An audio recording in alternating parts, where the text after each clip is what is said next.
खान इमारत सरिया के मौलाना सज्जाद, मौलाना हाफिजुर रहमान, तुफैल अहमद बंगलौरी जैसे कई और लोग थे जिन्होंने मुस्लिम लीग की विभाजनकारी मानसिकता और राजनीति का विरोध किया था।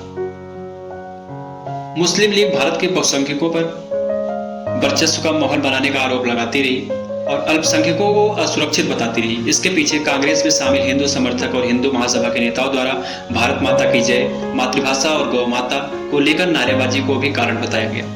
1932 में गांधी अम्बेडकर समझौता हुआ, जिसे पूर्ण पैक्ट भी कहा जाता है। इसमें हरिजनों के लिए सीटें आरक्षित करने की बात की थी। इसकी वजह से सवर्णों के अलावा मुसलमानों को भी बेचैनी बढ़ गई। उधर बंगाल में हिंदू मुस्लिमों का संघर्ष बढ़ता गया, जो देश के विभाजन की एक और कारण पैदा करने लगा था। बंगाल में हिंदू मुस्लिम टकराव की नींव तो अंग्रेजों ने ही रखी, जब 1905 में राज्य का विभाजन धर्म के आधार पर किया गया। एक इतिहासकार जोया चटर्जी ने लिखा है, पूर्वी बंगाल में फजल उल हक की कृषि प्रजा पार्टी का असर बढ़ा और पूना पैक्ट के बाद हरिजनों के लिए सीटें आरक्षित हुई, जिसका असर यह हुआ कि सवर्ण हिंदुओं का वर्चस्व घटने लगा। इसकी उन्होंने कल्पना नहीं की थी। इसका नतीजा यह हुआ कि बंगाल में भद्रजन ब्रिटिश विरोध में मुसलमान विरोधी रुख अख्तियार करने लगे। एक अंग्रेज लेखक विलियम गोल्ड ने लिखा है कि उत्तर प्रदेश में कांग्रेस के बड़े नेता पुरुषोत्तम दास टंडन, संपूर्णानंद और गोविंद वल्लभ पंत का झुकाव हिंदूवाद की ओर था, जिसकी वजह से मुसलमान अलग अलग महसूस कर रहे थे। कई इतिहासकारों के मुताबिक 1937 में कांग्रेस के नेतृत्व में जब सरकार बनी तो हिंदू और मुस्लिम दोनों लोग सत्ता के बड़े हिस्से को कब्जाने के लिए सक्रिय हो गए। इसकी वजह से दोनों संप्रदायों के संबंध कड़वे होते चले गए। 1940 में मुसलमानों का कांग्रेस से मोहभंग हो गया, क्योंकि वे लोग अलग थलग महसूस कर रहे थे। इसका फायदा उठाने में जिन्ना ने कोई कसर नहीं छोड़ी। इन्हीं नाजुक हालत में जिन्ना ने अपनी राजनीति चमकाई। अंग्रेजी हिंदू मुस्लिम टकराव की आग को हवा देते रहे। 1942 में भारत छोड़ो आंदोलन के चलते कांग्रेस लगभग सभी बड़े नेता जब जेल में डाल दिए गए तो मुस्लिम लीग और हिंदू महासभा के सत्ता लोलुप तत्वों को और सक्रिय होने का मौका मिल गया। 3 जून 1947 को माउंटबेटन ने भारत के बंटवारे का प्लान पेश किया। 18 जुलाई 1947 को ब्रिटेन संसद में माउंटबेटन के प्लान को पारित कर दिया गया। माउंटबेटन के भारत के बंटवारे के प्लान को डिकी बर्ड प्लान के तौर पर भी जाना जाता है। माउंटबेटन का कहना था कि भारत की राजनीतिक समस्या का हल करने के लिए आखिरी विकल्प विभाजन ही है। जमीन को बांटने के लिए ब्रिटेन से अचानक सिरिल रेडक्लिफ नाम के अंग्रेज को बुलाया गया। यह शख्स पहले कभी भारत नहीं आया था, जो इस बंटवारे में शामिल हुआ। कहा जाता है कि इस शख्स को भारत की संस्कृति, पृष्ठभूमि और लोगों के बारे में कुछ भी जानकारी नहीं थी। यहाँ तक कि उसे यह भी पता नहीं था कि पंजाब कहाँ है और बंगाल कहाँ है। रेडक्लिफ ने भारत और पाकिस्तान की सीमा रेखा खींच दी। 17 अगस्त 1947 को भारत पाकिस्तान की विभाजन रेखा यानी सीमा का नाम रेडक्लिफ लाइन पड़ गया।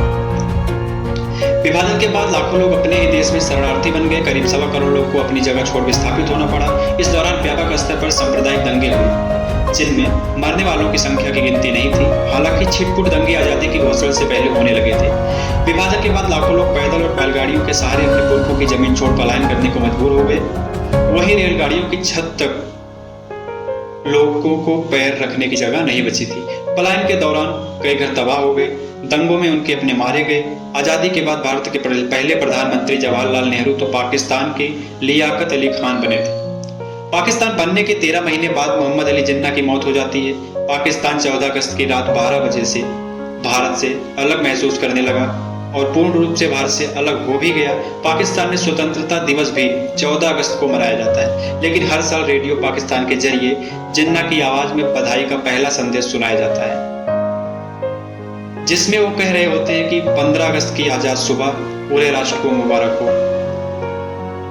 इसके बीच गांधी का क्या रोल रहा? इतिहासकार बताते हैं कि महात्मा गांधी पाकिस्तान बनाए जाने की मांग और जरूरत दोनों से सहमत नहीं थे। उन्होंने 1946 में हरिजन नामक पत्रिका में एक लेख लिखा था, मुझे विश्वास है कि मुस्लिम लीग ने पाकिस्तान की जो मांग उठाई है वो पूरी तरह गैर इस्लामिक है और मुझे इसे पापपूर्ण कृत्य कहने में कोई संकोच नहीं है। इस्लाम मानवता की एकता और भाईचारे का समर्थक है, न कि मानव परिवार की एकजुटता को तोड़ने का।